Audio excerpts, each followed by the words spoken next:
సమాజం ఎటు వెళ్తోంది? టెక్నాలజీ పెరుగుతుంటే మనుషుల ఆలోచనలు ఎందుకు ఇంత సంకుచితంగా మారిపోతున్నాయి? ప్రతి చిన్న విషయానికి, ప్రతి వ్యవస్థకు కులం రంగు పుయ్యడం ఈ మధ్యకాలంలో ఒక ఫ్యాషన్గా మారిపోయింది. కానీ దేవుడిచ్చిన స్వరానికి, ప్రపంచాన్ని ఉర్రూతలూగించిన సంగీతానికి కూడా కులాల రొచ్చు అంటించాలని చూస్తే అంతకంటే దౌర్భాగ్యం మరొకటి ఉండదు అని ఫ్యాన్స్ ఆవేదన వ్యక్తం చేస్తున్నారు. భారతీయ సంగీత శిఖరాలు గాన గంధర్వుడు ఎస్పీ బాలసుబ్రహ్మణ్యం, ఎస్ జానకమ్మ వీరిద్దరూ దశాబ్దాల పాటు ఇండస్ట్రీని ఏలారు. కానీ ఇప్పుడు కొందరు సోషల్ మీడియా మేధావులు వీరికి కులం రంగు పులుముతూ వికృత ఆనందాన్ని పొందుతున్నారు.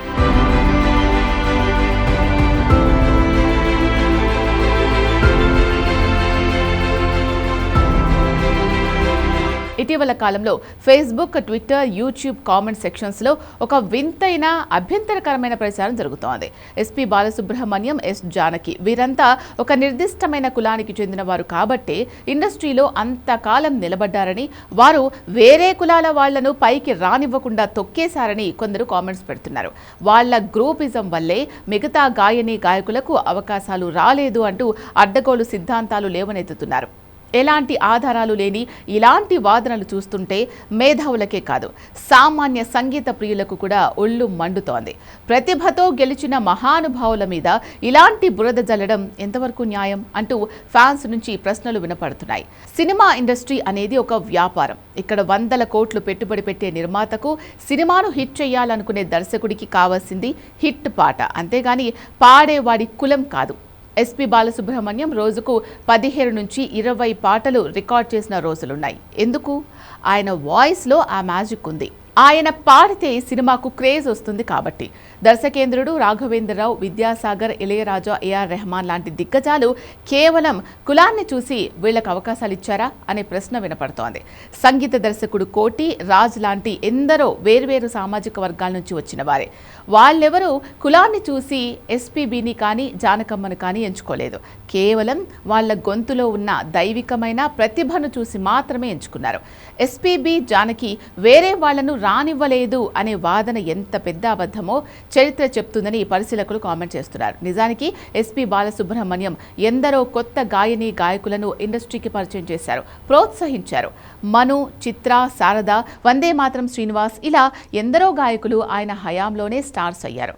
అందులో అన్ని కులాల వారు, అన్ని ప్రాంతాల వారు ఉన్నారు. అలాగే జానకమ్మ పక్కన పి సుశీల, వాణి జయరాం లాంటి వారు పోటీ పడి పాడారు.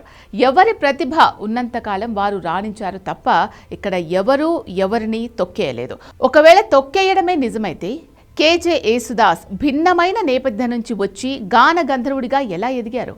హరిహరన్, ఉదిత్ నారాయణలు ఎలా పాడగలిగారు? ఒక్కసారి ఆలోచించండి అంటూ ఫ్యాన్స్ కామెంట్ చేస్తున్నారు. ఒక పాట రేడియోలోనో మొబైల్లోనో వింటున్నప్పుడు ఏ రోజైనా, ఏ శ్రోతైనా ఈ పాట పాడింది ఏ కులం వాడు అని ఆలోచించి ఆనందించాడా? జానకమ్మ శివశంకరి అని పాడుతుంటే పరవశించిపోయాం. బాలుగారు ఆగదు ఏ నిమిషం అని పాడుతుంటే కన్నీళ్లు పెట్టుకున్నాం. పాట ఇచ్చే ఎమోషన్ కులాలకు, మతాలకు అతీతమైంది. వీరు పాడిన భక్తి పాటలు వినని ఇల్లు ఉందా? వీరు పాడిన మెలోడీలు వినని ప్రేక్షకులున్నారా? కోట్లాది మంది ప్రజలు తమ గుండెల్లో పెట్టుకున్న లెజెండ్స్కు ఈరోజు కులం రంగు పూసి సోషల్ మీడియాలో రొచ్చు చేయడం అంటే ఆ సంగీతాన్ని, ఆ సరస్వతీ దేవిని అవమానించడమే. ఇలాంటి చెత్త కామెంట్స్ పెట్టే వాళ్లకు సంగీతం గురించి తెలియదు, ఇండస్ట్రీ హిస్టరీ అస్సలే తెలియదు. కేవలం వ్యూస్ కోసమో, సమాజంలో కులాల మధ్య చిచ్చు పెట్టడానికో కొందరు పని కట్టుకొని ఇలాంటి పోస్టులు పెడుతుంటారు. యువత వీటికి దూరంగా ఉండాలి. ప్రతిభను ప్రతిభగా చూడాలి తప్ప దానికి కులం అద్దాలు పెట్టి చూడకూడదు.